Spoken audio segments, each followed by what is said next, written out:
Hey guys, welcome back to Bake with Shivesh. Today I'm using my favorite sponge cake recipe, giving it a fun twist and making a 3-color ombre cake. I'm super excited to see how it turns out. Let's get started. I'm making the cake in a loaf pan today. If you want, you could make this in an 8-inch circular pan or in a square pan as well. Let's start by preparing this for the batter. My oven is preheating at 180 degrees Celsius. To make sure my cake doesn't stick to the pan, I'll generously brush it with either melted butter or vegetable oil, both the bottom and the sides. I am also lining it with parchment paper. If you don't have parchment paper, you could simply dust it with flour and then tap out the excess. I'll start with the dry ingredients. So in a bowl, I'm combining maida with baking powder. So 3 cups of maida with 3 teaspoons of baking powder. I'll give it a quick mix and then we'll set this aside. Now in a large bowl, I'm adding butter. This is your regular salted butter from Amul. Now one thing to keep in mind here is that your butter needs to be softened. If your butter is too cold or too hard, it'll be impossible to emulsify it with the rest of the ingredients. Your butter shouldn't also be completely melted, so it should be soft to touch but stable enough to hold its structure. Now to this butter, I'll add in the superfine sugar. I like using caster sugar, which is also called superfine sugar, for all my baking. The chunks of regular granulated sugar are sometimes too big and don't always melt in the oven. Now using an electric mixer, I'll beat the butter and sugar together at high speed for at least 3 to 4 minutes. This process is called creaming. When the particles of sugar and butter rub against each other, a lot of air gets incorporated into our batter, which is what makes our cake light and fluffy. I am doing this with an electric mixer, but you could also do this with a hand whisk. This looks good, and now I'll add in 3 eggs, one at a time, and beat well after each addition.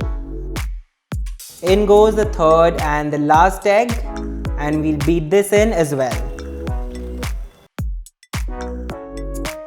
So I'm making this cake with eggs today, but in case you don't eat eggs, I've got you covered. I have a beautiful vanilla cake recipe which is eggless. I'll leave the link to that in the description box below.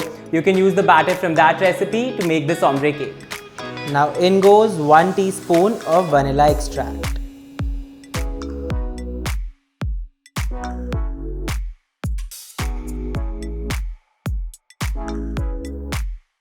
Now I'll dump in half of our flour and baking powder mixture into the wet ingredients. Now using my spatula, I'll fold the dry ingredients in. Now the reason why I ditched my electric mixer at this stage is because I want to avoid over-mixing, which would knock out all the air that we have incorporated and result in a dense cake.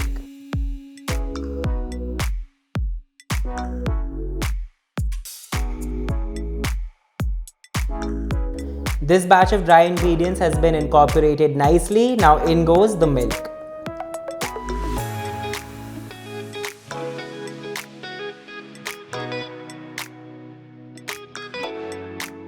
And now the other half of our dry ingredients.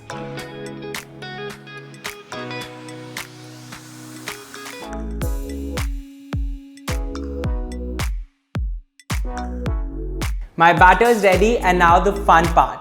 What I'm going to do is, I'm dividing my batter into 3 different bowls. I'm just eyeballing it here, but you could use a weighing scale to help you ensure you're adding the same amount of batter into each bowl.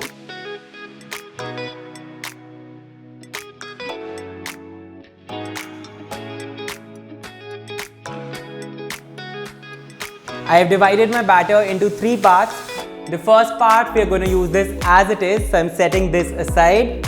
I want to give a light chocolate color to my second batter. So for that, in a separate bowl, I'm combining 2 tablespoons of cocoa powder with 2 tablespoons of hot water.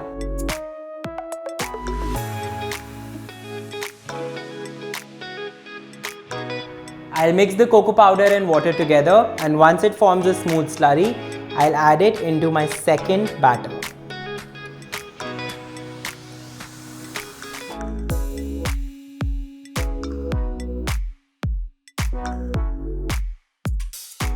This is done, and now I'll set this aside as well. So the first half of our batter is white. The second half has a light brown color, and to the third part of my batter, I want to give it a deep dark chocolate color, for which in a separate bowl I'll combine 4 tablespoons of cocoa powder with 4 tablespoons of water.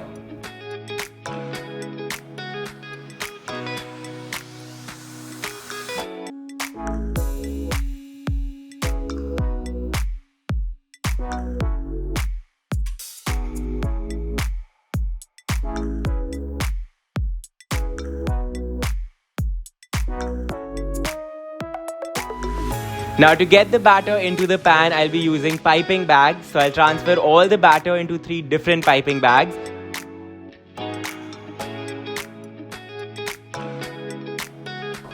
If you don't have piping bags, you could simply use a spoon to carefully transfer the batter into your baking pan.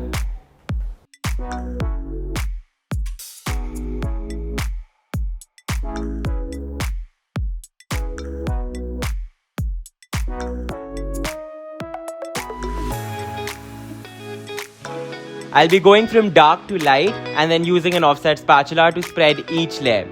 Once you get to the second and the third layer, be super careful to not disturb the batter underneath it. This helps you get beautiful and distinct layers.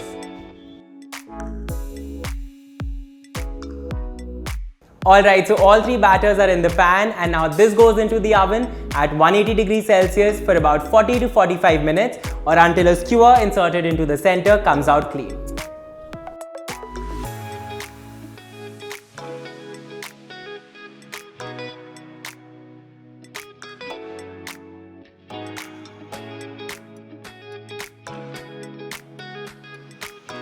The cake has cooled completely. I'll use a knife to release the edges and then pull it out.